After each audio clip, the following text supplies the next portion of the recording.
Hello friends, আসসালামু আলাইকুম। খাবার প্রতিদিনের পক্ষ থেকে আপনাদের জানাচ্ছি অনেক অনেক শুভেচ্ছা। আজকে যে রেসিপিটি আমি আপনাদের জন্য নিয়ে এসেছি তা হচ্ছে নতুন আলু দিয়ে দেশি মুরগির ঝোল। আশা করি রেসিপিটি আপনাদের কাছে ভালো লাগবে। চুলাতে একটি কড়াই বসিয়ে দিয়েছি আমি। কড়াইটা গরম হয়ে গেছে, তো এখন আমি দিয়ে দিচ্ছি কড়াইতে প্রায় 1/3 কাপের মতো তেল। এখন দিয়ে দিচ্ছি, কড়াইটা আমার বেশি গরম হয়ে গেছে। দিয়ে দিচ্ছি পেঁয়াজ বাটা 1/2 কাপের মতো, একটু নেড়ে দিচ্ছি।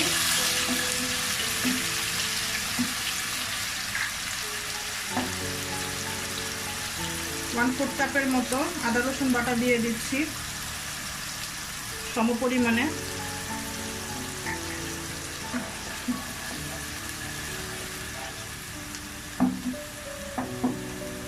দিয়ে দিচ্ছি 4টা দারচিনি, 2টা তেজপাতা ছেড়ে দিয়েছি, 4টা এলাচ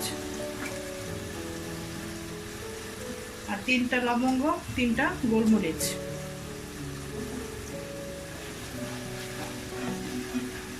চুলার আঁচটা মিডিয়াম করে দিচ্ছি, দিয়ে কিছুক্ষণ কষিয়ে নিচ্ছি। আমার আদা রসুন ভাজা হয়ে গেছে, তো এই পর্যায়ে আমি দিয়ে দিচ্ছি লবণ, স্বাদ অনুযায়ী দিয়েছি।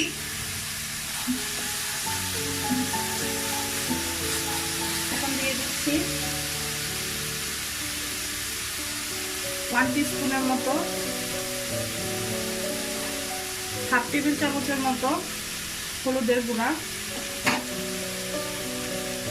1 টিস্পুন জিরার গুঁড়া, 1 টেবিল চামচ মরিচের গুঁড়া, আর দিয়ে দিচ্ছি কষানোর জন্য পানি।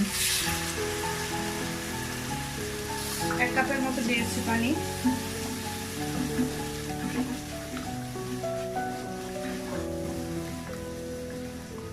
ঢাকনা দিয়ে ঢেকে মিডিয়াম আঁচে কিছুক্ষণ মশলাটা কষিয়ে নিচ্ছি ভালো করে। আমার মশলাটা মনে হয় কষে গেছে, তেল উপরে চলে আসছে। মশলাটা কষাতে আমার প্রায় 5 মিনিট সময় লেগেছে। আমি ঢাকনা খুলে কিছুক্ষণ পর পর নেড়ে দিয়েছিলাম। মশলাটা যত কষানো ভালো হবে তত এটা তত ভালো হবে। এখন দিয়ে দিচ্ছি দেশি মুরগি। এখানে আমি বাচ্চা মুরগিটা নিয়েছি, একটা আর আরেকটার অর্ধেক, প্রায় 1.5টার মতো। 1 কেজির একটু কম হয়েছে দুটো মিলে।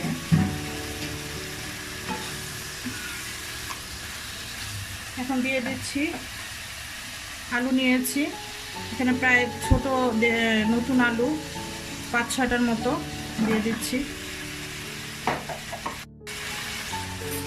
এখন ভালো করে একটু নেড়ে দিচ্ছি আলু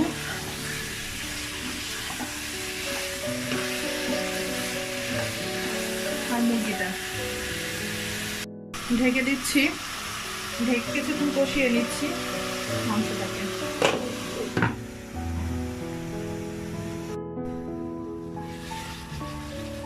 আমার মুরগিটা কষে গেছে, আমি প্রায় 5 থেকে 7 মিনিটের মতো ঢাকনাটা খুলে নেড়ে কষিয়ে নিয়েছিলাম মুরগিটাকে। এখন আমার মুরগির ঝোলটা দেওয়ার পালা।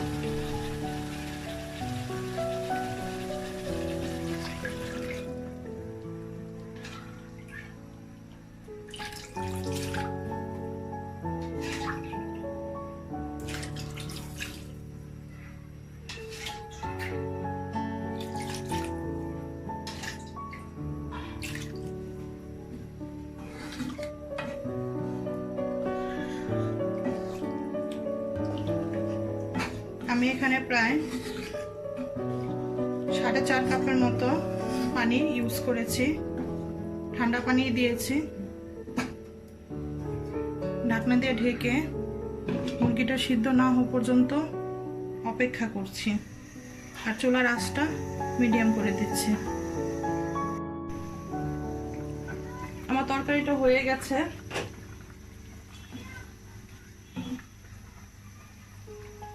এখন দিয়ে দিচ্ছি প্রায় ৬-৭টার মতো কাঁচামরিচ, আস্ত কাঁচামরিচ।